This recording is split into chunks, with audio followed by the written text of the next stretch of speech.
ఏం జరుగుతుంది అసలు ఈ ఎలక్షన్లో అనే విషయం వచ్చినప్పుడు నేను కాంగ్రెసే గెలవాలి అనే ఉద్దేశం కంటే కూడా పరిస్థితులను చెప్పడానికి నేను ఇష్టపడతాను.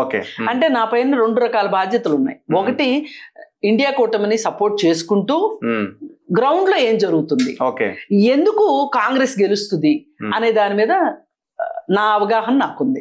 ఎందుకు కాంగ్రెస్ గెలుస్తుంది అని అనుకుంటున్నారు మీరు? కాంగ్రెస్ నవీన్ యాదవ్? ఇక్కడ 2 ఉన్నాయి.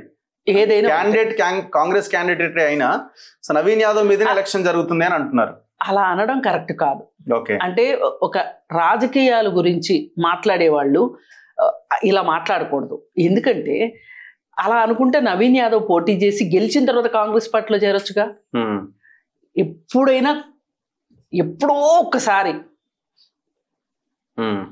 ఇండిపెండెంట్లుగా గెలిచి పార్టీలో చేరతారు కొన్ని సందర్భాల్లో.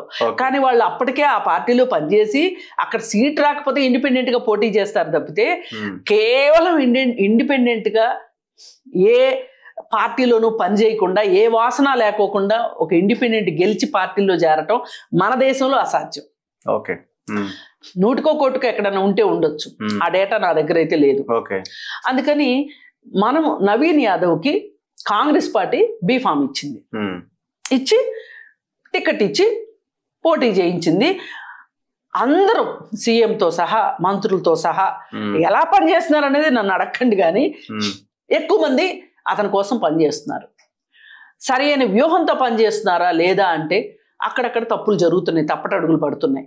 సరే, ఏది ఏమైనా సరే వాళ్ళు ప్రచారంలో దూసుకుని వెళ్తూనే ఉన్నారు, బాగా కష్టపడుతున్నారు. టిఆర్ఎస్ కష్టపడుతోంది, కాదని కాదు. బీజేపీ నేను ఉన్నానా లేదా ఫైట్లో అన్నట్లు ఊగిసలాట్లో వాళ్ళు కేవలం వాళ్ళ ఓట్లను వాళ్ళు సెక్యూర్ చేసుకుంటానికి పోటీ చేస్తున్నారు తప్పితే వాళ్ళు గెలవాలనే ఉద్దేశంలో వాళ్ళకి లేదు. ఎందుకు? చాలా బలంగా వాళ్ళు ప్రచారం చేస్తున్నారు, సోషల్ మీడియాలో వర్క్ చేస్తున్నారు. ఏమండి, ఆల్రెడీ కాంగ్రెస్ కంటే ఫస్ట్ పంపిణీ కార్యక్రమంలో కూడా వాళ్ళే ముందున్నారు. అదే నేను అంటున్నా.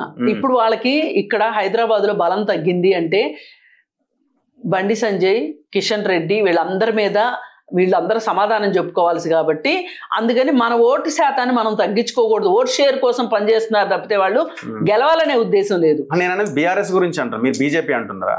నేను బీజేపీ అంటున్నా.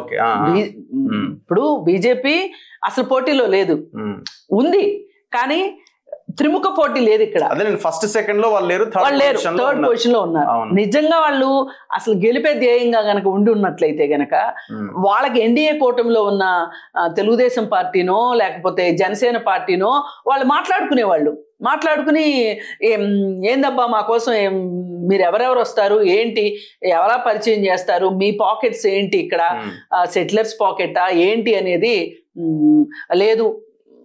పవన్ కళ్యాణ్ గారికి ఆయన మాయాజాలం ఏమన్నా పనిచేస్తాను, ఆయన్ని కూడా తీసుకొచ్చి ఒక సుడిగాలి పర్యటన చేయించాలి, ఏదో ఒకటి చేసి ఉండేవాళ్ళు. ఏమీ చేయలేదు. అంటే వాళ్ళ ఉద్దేశం ఏంటంటే ఇక్కడ మనకి సాంప్రదాయకంగా 15,000 ఓట్లు ఉన్నాయి, 20,000 ఓట్లు ఉన్నాయి, అంతవరకు మనం తెచ్చుకుని కామ్గా ఉందాము. అవసరమైతే మనము ఎక్కువ గోదాలోకి దిగాము అంటే టిఆర్ఎస్ ఓట్లు చీల్స్తే గనక కాంగ్రెస్ గెలుస్తుందేమో, కాంగ్రెస్ గెలవకూడదు వాళ్ళకి. అందుకే వాళ్ళంతా చప్పగా ఉన్నారు. ఇప్పుడు ఏ మాటకు ఆ మాట తెలుగుదేశం వాళ్ళు చీలిక చేయాల్సి వచ్చింది అనుకోండి, ఎవరు ఓట్లు చీలిక చేస్తారు? పాత పూర్వపు ఇంగప్ప వాసన ఉంది కదా మాగంటి గోపీనాథ్కి, తెలుగుదేశం వాసన, అక్కడి నుంచి మొదలెట్టి ఓట్లు చీలిని అనుకోండి, బీజేపీకి పడితే అప్పుడు టిఆర్ఎస్ వీక్ అయితే కాంగ్రెస్కి బెనిఫిట్ కదా. కాంగ్రెస్కి బెనిఫిట్ అవ్వకూడదు. ఇప్పుడు ఈ విషయంలో ఇద్దరిది ఒకటే బాట. అందుకని చెప్పి బీజేపీ లేదు.